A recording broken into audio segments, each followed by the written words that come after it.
पौड़ी जिले में एक दर्दनाक सड़क हादसे में 6 लोगों की मौत हो गई, जबकि 6 लोग इस हादसे में बुरी तरह से घायल हो गए। हादसा पैठानी क्षेत्र के भटकोट ग्राम सभा के सियोली के पास हुआ, जहां बारातियों से भरा एक मैक्स वाहन अनियंत्रित होकर सड़क से नयार नदी में गिरकर दुर्घटनाग्रस्त हो गया। 6 घायलों को उपचार के लिए पौड़ी जिला अस्पताल लाया गया है, जहां से बुरी तरह से घायल हुए 2 व्यक्तियों को श्रीनगर बेस अस्पताल के लिए रेफर कर दिया गया। एक मैक्स गाड़ी का दुर्घटना हुआ है, उसमें मौके पर 5 लोग का मृत्यु हो गया था।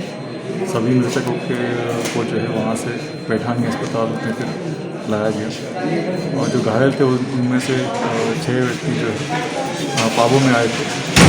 6 व्यक्ति में से एक व्यक्ति का महिला का पाबो अस्पताल में भी मृत्यु हो गई। बाकी सभी घायलों को अभी यहाँ पे पौड़ी में जिला अस्पताल में लाया गया है। सभी की हालत अभी स्थिर है और सभी घायलों का इलाज यहाँ पे किया जा रहा है। 1-2 पेशेंट ऐसे हैं जिनको अभी हेड इंजरी है, तो उनको श्रीनगर मेडिकल कॉलेज के लिए रेफ़र किया जा रहा है। उनकी हालत भी अभी कंट्रोल में, नियंत्रण में है। वो भी उनके पैरामीटर भी सब नियंत्रित हैं। उम्मीद करते हैं कि सभी घायल से वो स्वस्थ होकर ठीक।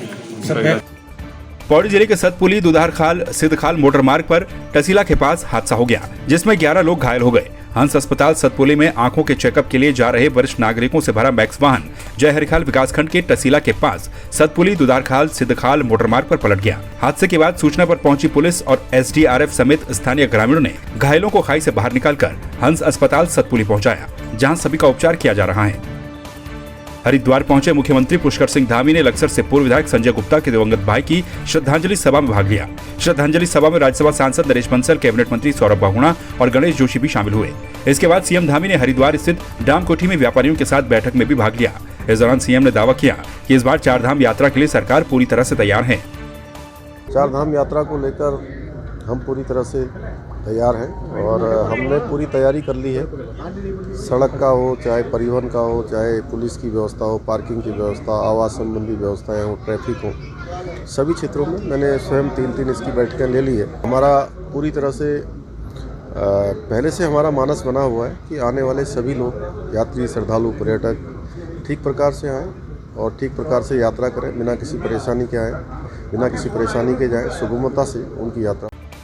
देहरादून में कोटद्वार से विधायक और विधानसभा अध्यक्ष ऋतु खंडूड़ी भूषण ने अपने विधानसभा क्षेत्र का रोड मैप तैयार करने और विकास कार्यों की समीक्षा की। इस दौरान विधानसभा अध्यक्ष ने अधिकारियों से कई महत्वपूर्ण जानकारियां भी ली और जरूरी दिशा निर्देश भी दिए। विधानसभा अध्यक्ष ने कोटद्वार विधानसभा क्षेत्र में पूर्ण हो चुके विकास कार्यों और संचालित योजनाओं के बारे में विस्तृत चर्चा की।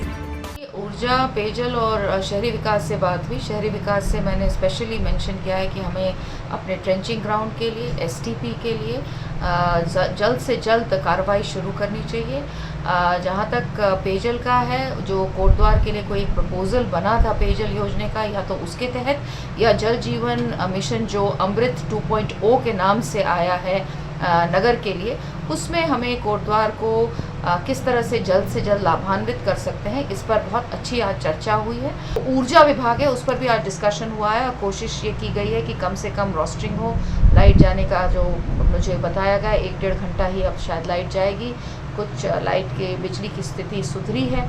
साथ ही साथ हमने बात की है पोल की, इंसुलेटेड वायर्स की, हाई टेंशन वायर्स को हटाने की। उरेड़ा भी क्योंकि उसमें था, तो हमने सोलर किस तरह से सोलर जो एनर्जी है, जो एक बिजनेस प्लान डेवलप कर रही है सरकार, उसमें हम अपने नौजवानों को किस तरह से जोड़ सकते हैं ताकि बिजली पैदा हो कोटद्वार में और वो फीडर्स में जाए, इस पर भी आज चर्चा हुई है। और बहुत जल्द ये सारी चीज़ें जो हैं वो धीरे धीरे कोटद्वार में हमें दिखने लगी। कांग्रेस विधायक और पूर्व प्रदेश अध्यक्ष प्रीतम सिंह ने बीजेपी में शामिल होने की खबरों को निराधार बताया। प्रीतम सिंह ने प्रेस वार्ता कर अखबारों और न्यूज पोर्टलों पर चल रही खबरों को झूठा और निराधार बताते हुए कहा कि जिन भी न्यूज पोर्टलों ने उनके इस्तीफे की खबर चलाई है, उनके खिलाफ वो मानहानि का मुकदमा दर्ज करवाएंगे। हम राजनीति से जुड़े लोग हैं, तो ऐसा नहीं है कि हम पर जब मर्जी चाहे तब जो बात चाहे वो कह दे, ये कदापि उचित नहीं है। और प्रीतम सिंह तो आपके बीच के रहने वाला आपका साथी सहयोगी है, आप सब लोग मुझे भली भांति जानते हैं। और वह राजनीति में अगर मैं जाऊंगा तो कोई मैं छिपके जाऊंगा, ये चोरी छिपे जाऊंगा, ये अजीब विडम्बना है, अजीब विडम्बना है इस प्रदेश में। कल बयानबाजी हुई और जिन लोगों ने की है राष्ट्र तो देखे कि नहीं, आज भी मैं कह रहा हूँ, मुझे कई लोगों ने कहा कि साहब नेता प्रतिपक्ष बनने पर, कांग्रेस अध्यक्ष बनने पर, उपनेता बनने पर नाराज है, इस बात से नाराज है। सोमवार को श्रीनगर के एसएसबी में दीक्षांत समारोह का आयोजन किया गया, जिसमें मुख्यमंत्री पुष्कर सिंह धामी ने भी शिरकत की। इस दौरान मुख्यमंत्री पुष्कर सिंह धामी ने जवानों की सलामी ली, साथ ही नव आरक्षियों को देश की रक्षा और कर्तव्यों के पालन के लिए शपथ भी दिलाई। 44 हफ्तों की कड़ी ट्रेनिंग के बाद एसएसबी को 278 जवान मिल गए हैं। बहुत खुशी हुआ, लगा हमको कि ये सब मेरा ही लड़का है। बहुत हमको कि हमको भी धरती माता है, हम नहीं जानते कि धरती माता जन्म दिए, रक्षा करना माता के बच्चा के कर्तव्य। हम बहुत खुश होते। उसी गर्व की बात है, सेना की हिस्सा होना गर्व। पिताजी भी थे बिहार पुलिस में, इसका शौक था कि वर्दी पहनूं, इसलिए लगन से मेहनत किया। जैसे कि लोग सुनते आ रहे हैं देश के लिए लोग सेवा करते हैं, तो फिर ऐसे मन में एक अनुभूति सी आने लगी कि हम भी लोग थोड़ा सा मतलब करें सेवा देश के लिए। तो फिर जब पता चला ऐसा तो फिर हम लोग भी इसके लाइन में मतलब तैयारी के लिए चल दिए, इसकी देश की सेवा के लिए। हेमकुंड साहिब पैदल यात्रा मार्ग पर वन विभाग ने बड़ी कार्रवाई की है। विभाग ने नंदा देवी राष्ट्रीय पार्क के अंतर्गत हेमकुंड साहिब और फूलों की घाटी पैदल मार्ग पर हुए अतिक्रमण को ध्वस्त किया। आरक्षित वन क्षेत्र में कच्चे और पक्के ढाबे के निर्माण की सूचना पर वन विभाग के द्वारा ये कार्रवाई की गई है। विभाग ने रामडूंगी में और घंगरिया में 2 अतिक्रमण तोड़े हैं।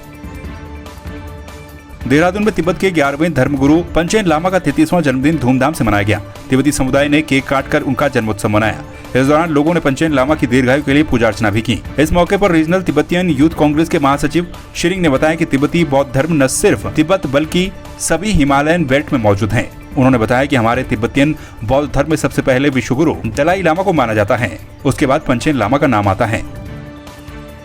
आज हमारे पेंजिन लामा जी का जन्मदिन है। आप इससे पहले मैं आपके दर्शकों को कुछ हिस्ट्री के बारे में थोड़ा बहुत इंफॉर्मेशन शेयर करना चाहता हूँ। जो तिब्बती बौद्ध धर्म है, जो टिबेटन बुद्धिज़्म जो है, जो सिर्फ तिब्बत में नहीं, जो सारे हिमालयन बेल्ट, आप अरुणाचल प्रदेश से लद्दाख, वो सारे टिबेटन बुद्धिज़्म फॉलो करते हैं। और हमारे टिबेटन बुद्धिज़्म में हमारा सबसे जो स्पिरिचुअल गुरु जो है, हमारा जो हम जिनको भगवान मानते हैं, वो सबसे पहले हिज होलिनेस दलाई लामा जी है, और उनके नीचे उनके नेक्स्ट हमारे पेंचेन लामा जी हैं। देहरादून के नगर निगम मीटिंग हॉल में नगर निगम की बोर्ड बैठक आयोजित की गई। बैठक विधानसभा चुनाव और राज्य में आचार संहिता के चलते लंबे समय से नहीं हो पाई थी। मेयर सुनील उनियाल गामा की अध्यक्षता में हुई बैठक में सभी पार्षदों और विधायकों ने शिरकत की। मेयर सुनील उनियाल गामा ने बताया कि बैठक में शहर के विकास कार्यों पर चर्चा की गई और लगभग 17 प्रस्तावों पर चर्चा हुई। बड़े लंबे समय से ये बैठक जो है आचार संहिता की वजह से जो है बैठक नहीं कर पा रहे थे। आज बोर्ड बैठक हुई है और शहर के विकास के लिए, शहर को जो है हमारा स्वच्छ दून सुंदर दून बने, शहर जो है हमारा स्मार्ट सिटी के काम चल रहे हैं, तमाम कार्य जो चल रहे हैं, और शहर के विकास के लिए जो है हमारे जितने पार्षदगण हैं सर्वसम्मति से जो विकास के कार्य हैं सब उस पर मोहर लगा रहे हैं। तो मैं अपने सभी पार्षदों का, अपने विधायकगण का, उनका धन्यवाद करता हूँ।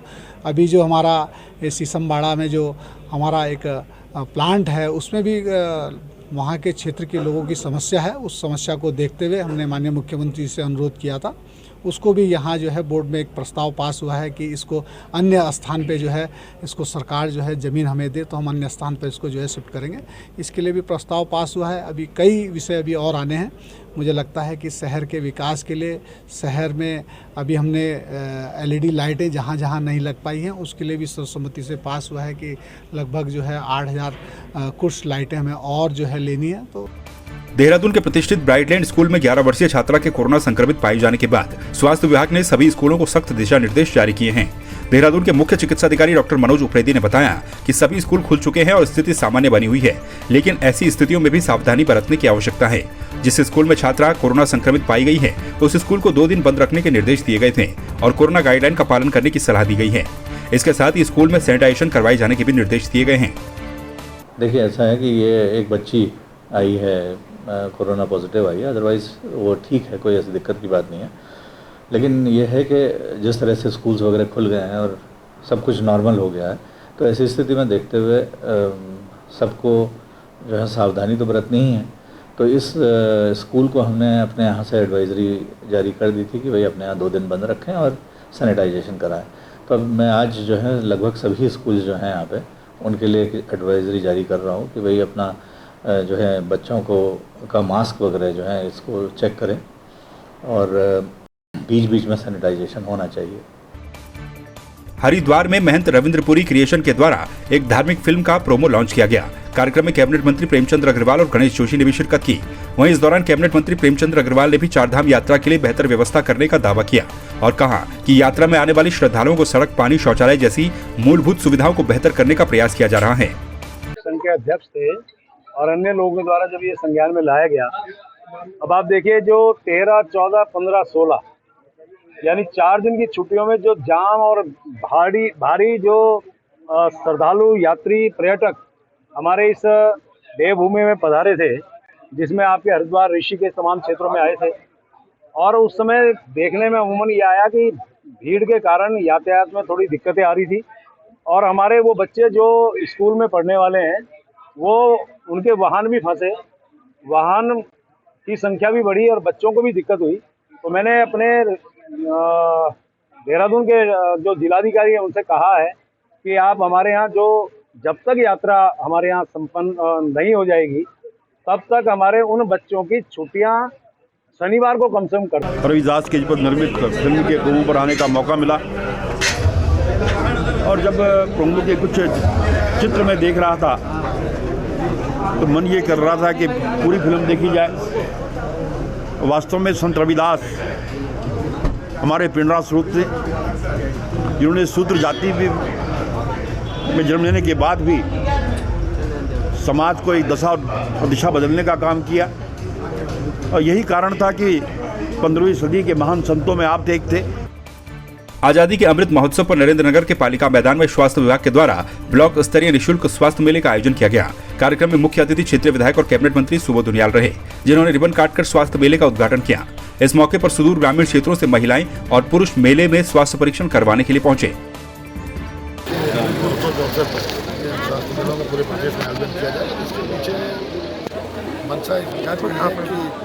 आम आदमी मेडिकल उसके हेल्थ चेकअप से लेके मेडिकल अवेयरनेस जो आज की आवश्यकता है, हेल्थ अवेयरनेस लोगों में आए और खासकर जैसे आयुष्मान आए भी तमाम लोग ऐसे छूटे पड़े हैं जिन्होंने आयुष्मान कार्ड की जिनकी जानकारी नहीं है, जबकि सरकार 5 लाख रुपए तक का 1 लक्ष उनको भारत सरकार की आयुष्मान योजना में BPL को और बाकी इस राज्य के हर नागरिक को अटल आयुष्मान योजना करती जाएगी। तो इस तरह के कैंप के माध्यम से सभी लोगों डॉक्टर्स की जो मदद भी और उनका ट्रीटमेंट का भी, अगर कोई गंभीर बीमारी है तो उसको लेकर के जानकारी ली थी। उसके 4 साल पूरे होने पर ये सभी विकास खंडों में एक स्वास्थ्य शिविर का आयोजन किया जाना था, तो जिसमें कि 8 विकास खंड में हम इसको आयोजित कर चुके हैं। 9वें विकास खंड में ये आज आयोजित किया जा रहा है। इस स्वास्थ्य मेले के जरिए हम लोगों को विशेषज्ञ चिकित्सकों की सेवाएं उपलब्ध करा रहे हैं। साथ ही इसमें गोल्डन आयुष्मान कार्ड हम यहाँ बना रहे हैं। सभी तरह की जांचें यहाँ निःशुल्क हो रही हैं। स्वास्थ्य संबंधी जितने भी हमारे कार्यक्रम हैं उनकी हम जानकारी दे रहे हैं। एलोपैथी के अलावा आयुर्वेदिक तथा होम्योपैथी की भी सुविधा मेलों के माध्यम से हम क्षेत्र की जनता को उपलब्ध करा रहे हैं। साथ ही अन्य विभागों की भी जानकारी जैसे एजुकेशन डिपार्टमेंट हो गया, ACDS हो गया, फूड सेफ्टी की हो गई, इन सभी की जानकारी हम क्षेत्र की जनता को उपलब्ध करा रहे हैं। स्वास्थ्य मेले का आयोजन किया है। इसमें जितने भी हमारे विशेषज्ञ चिकित्सक हैं उनके द्वारा जो है मरीजों का चेकअप किया जाएगा और हमारे द्वारा ही नहीं, इवन हमारे द्वारा आयुर्वेद विभाग को भी, होम्योपैथ विभाग हो गया, फूड एंड सेफ्टी हो गया, एजुकेशन डिपार्टमेंट हो गया और जितने भी हमारे ब्लॉक लेवल के डिपार्टमेंट हैं उन सभी के द्वारा ये मेला लगाया गया है और जनता को एक ही जगह पे जो है सभी लाभ देने की कोशिश की गई है। सोमवार को कोरोना काल में स्वास्थ्य विभाग में सेवाएं देने वाले PRD और उपनल के आउटसोर्सिंग कर्मचारियों ने मुख्यमंत्री आवास कूच किया। पुलिस ने न्यू कैंट रोड स्थित हाथी बड़कल्ला में प्रदर्शनकारियों को बैरिकेड लगाकर रोक दिया। इससे गुस्साए प्रदर्शनकारी सड़क पर ही धरने पर बैठ गए और अपनी मांगों को लेकर नारेबाजी करने लगे। सभी कर्मचारी अपने समायोजन की मांग को लेकर आंदोलनरत हैं। वहीं प्रदर्शन कर रहे स्वास्थ्य कर्मचारियों को पुलिस ने हिरासत में भी ले लिया। इस दौरान पुलिस और प्रदर्शनकारियों के बीच धक्का मुक्की भी हुई। मैं वर्तमान में गवर्नमेंट जो दून अस्पताल है वहाँ पे कार्यरत था, दून मेडिकल कॉलेज में लैब टेक्नीशियन के पद पे। और जो हम विगत आज हमारा 31वां दिन है और 31वें दिन में हम मजबूर होकर मुख्यमंत्री आवास कूच के लिए तैयार हुए। मजबूरी क्यों बनी ये सबके सामने है, क्योंकि विगत हम 30 दिन से धरने में बैठे हुए थे और सरकार द्वारा हमारी कोई भी सुध नहीं लेगी। क्यों? अगर इन स्वास्थ्य कर्मियों के साथ ऐसा सलूक किया जा रहा है तो समझिए आम जनता के साथ क्या सलूक किया जाएगा। हमारी मांग है कि जो हमारे नियमितीकरण जल्द से जल्द हमारा नियमितीकरण कर दिया जाए और जो हमारे यहाँ पे जो सैलरी रुकी हुई है, इतने दिन तक हम धरने में बैठे तो उसकी सैलरी भी मिले। चंपावत डिस्ट्रिक्ट हॉस्पिटल में था और कोविड से पिछले 2 साल से मैं वहाँ पे कार्यरत हूँ। इससे पहले मैं रानीखेत में कर चुका था, लेकिन हम लोगों को 31 मार्च 2022 को सरकार के द्वारा ये आदेश आया कि आप सभी लोगों को हटा दिया गया है। और उसके बाद जबकि कोविड जैसा टाइम आप सभी लोगों को पता है कि आप लोग भी उस टाइम में काफ़ी ज़्यादा एक्टिव थे, लोग घर से निकलना नहीं चाह रहे थे। हम लोग घर से निकल के लोगों की, जनता की सेवा की। हमने पिछले 1 महीने से पूरा जो अपना धरना प्रदर्शन कर रहे हैं। हमारी मांगे थी जो इन्होंने हमें 3 महीने के लिए जो क्या रिक्रूट किया था, तो उसको एक्सटेंड करते हुए इन्होंने हमें 10 महीने हमने इनके अंडर काम किया है, लेकिन हमें विदाउट नोटिस निकाल दिया गया। तो अब हम सरकार से यही मांग रखते हैं भी हमारी जो जॉब सिक्योरिटी हमें दे, हमारा रोजगार जो वापस करें। बागेश्वर जिले के गरुड़ विकासखंड के डंगोली पुलिस के द्वारा क्षेत्र के अंतर्गत गुमशुदा व्यक्ति का शव पथरिया के जंगल में मिला। मृतक 22 अप्रैल को एक विवाह समारोह में शामिल होने के लिए गरुड़ ब्लॉक के गांव रौलियाना से लोहार चौरा गया था। जंगल के रास्ते में युवक का पैर फिसलने से पहाड़ी से नीचे गिरकर युवक की मौत हो गई, जिसके बाद परिजनों और ग्रामीणों ने जंगलों में खोजबीन की तो युवक का शव जंगल में पड़ा मिला। सालों से किराए के भवन में संचालित हो रहे एआरटीओ कार्यालय काशीपुर की जल्द ही तस्वीर बदलने वाली है। नए एआरटीओ कार्यालय बनाने के लिए एस्कॉर्ट फॉर्म में जगह का चयन कर डिजाइन तैयार किया गया है। 8 करोड़ की लागत से जल्द ही एआरटीओ कार्यालय आधुनिक तकनीक के साथ तैयार होगा, जिसमें ड्राइविंग टेस्ट के लिए ट्रैक भी बनाया जाएगा।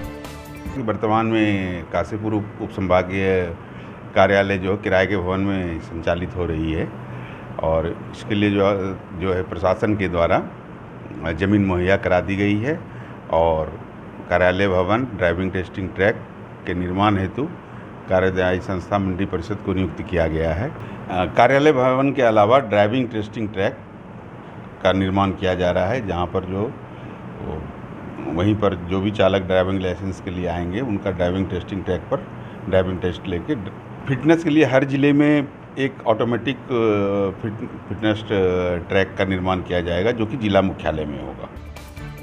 नेशनल हाईवे 309 पर भवानीगंज स्थित भगत सिंह चौक पर कार्बेट टाइगर रिजर्व के 2 पालतू हाथियों ने अचानक उत्पात मचा दिया, जिसके बाद मौके पर अफरा तफरी मच गई और वाहनों की लंबी कतार के चलते जाम भी लग गया। वहीं दोनों हाथियों पर सवार महावतों ने हाथियों को काफी कंट्रोल किया, जिस कारण कोई भी अप्रिय घटना नहीं घटी। ये जो फतेहपुर में टाइगर रेस्क्यू का ऑपरेशन चल रहा है, तो उसके लिए हाथी की वहाँ से डिमांड आई थी कि कॉर्बेट से हाथी भेजे जाए तो रेस्क्यू के लिए, टाइगर रेस्क्यू के लिए। तो कालागढ़ से कल ये हाथी चले थे, जिन्हें स्टेशन करा गया था ढेला में, और प्रातः सुबह ये ढेला से जब अगला स्टेशन इनका चूना खान था, वहाँ तक जाना था इन्हें। तो ये जब इधर शहर में आए तो संभवतः हॉर्न और इन सबसे, और फिर एक पुल पड़ता है तो उस पर एक नर हाथी चढ़ने में आनाकानी करने लगा और पीछे से जैसे ट्रैफिक वगैरह था तो थोड़ा विचलित हुआ, तो उसके लिए उसे अभी आमडंडा में रोक दिया है, फिर रात में उसे चलाएंगे यहाँ से।